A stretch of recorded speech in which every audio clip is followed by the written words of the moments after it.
Bienvenue sur ma chaîne YouTube. Moi, c'est Arthur Durand. Et ici, je partage des astuces et des conseils sur les appareils électroménagers, la configuration des télévisions et les technologies de la maison intelligente. Si vous cherchez des solutions pratiques et des idées utiles, vous êtes au bon endroit. La chaîne se développe rapidement, alors n'oubliez pas de vous abonner, de liker et de laisser des commentaires pour me dire quel sujet vous intéresse le plus. Maintenant que cette intro est faite, passons directement au sujet de la vidéo d'aujourd'hui. En 2015, des téléviseurs Samsung dotés d'écrans fabriqués à l'aide de la technologie des points quantiques ont été mis en vente. Les spécialistes du marketing de l'entreprise ont décidé qu'en raison de la transition vers la production d'écrans utilisant de nouveaux matériaux, il était nécessaire d'introduire un nouveau nom pour les téléviseurs.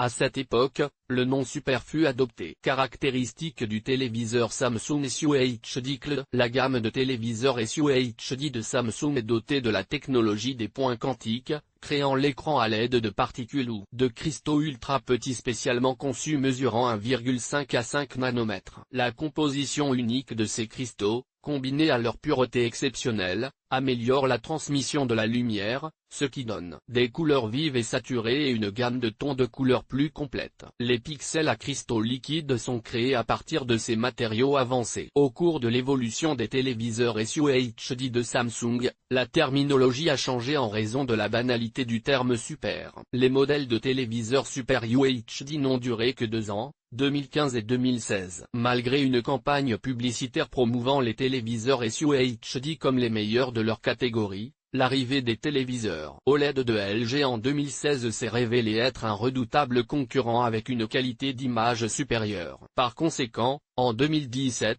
Samsung a stratégiquement abandonné la marque SUHD en introduisant des téléviseurs à points quantiques, communément appelés téléviseurs CL. Génération de téléviseurs Samsung dotés de points quantiques. Les générations de téléviseurs à points quantiques de Samsung sont réparties comme suit: téléviseur SUHD, 2015-2016, la première génération de téléviseurs à points quantiques, positionnée pour offrir une qualité d'image supérieure à celle des écrans LED traditionnels. Téléviseur CL, à partir de 2017, la deuxième génération de téléviseurs à points quantiques, initialement positionnée comme la prochaine évolution avec des super écrans. Malgré l'évolution, d'ici 2020, les téléviseurs CL sont passés de la catégorie haut de gamme à la catégorie des téléviseurs économiques et milieu de gamme. Téléviseur Neo CL, à partir de 2019, la troisième génération de téléviseurs à points quantiques. En 2019, une avancée significative a été l'introduction des téléviseurs Neo CL avec une résolution 8000. La version suivante de 2020 comprenait la série Neo CL avec une résolution 4K,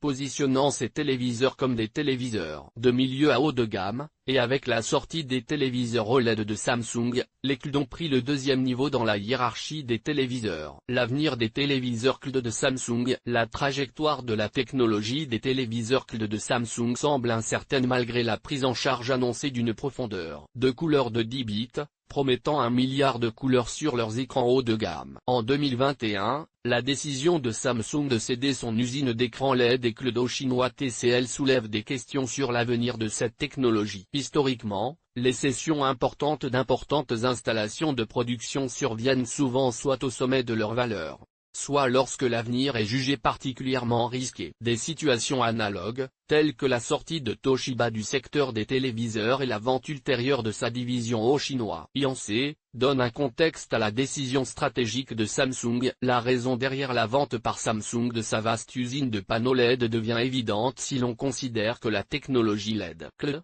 a probablement atteint son apogée. Suite à l'introduction de nouveaux matériaux basés sur les points quantiques, les progrès substantiels de cette technologie sont restés insaisissables. Même si les écrans CL continueront à bénéficier d'une demande pour leur durabilité et leur rentabilité, l'avenir semble favoriser les écrans OLED. Le seul obstacle à la compétitivité mondiale de l'OLED par rapport aux écrans CL reste le prix des panneaux. Si les fabricants parviennent à réduire le coût de la technologie OLED, une transition généralisée vers de tels panneaux pourrait se profiler à l'horizon.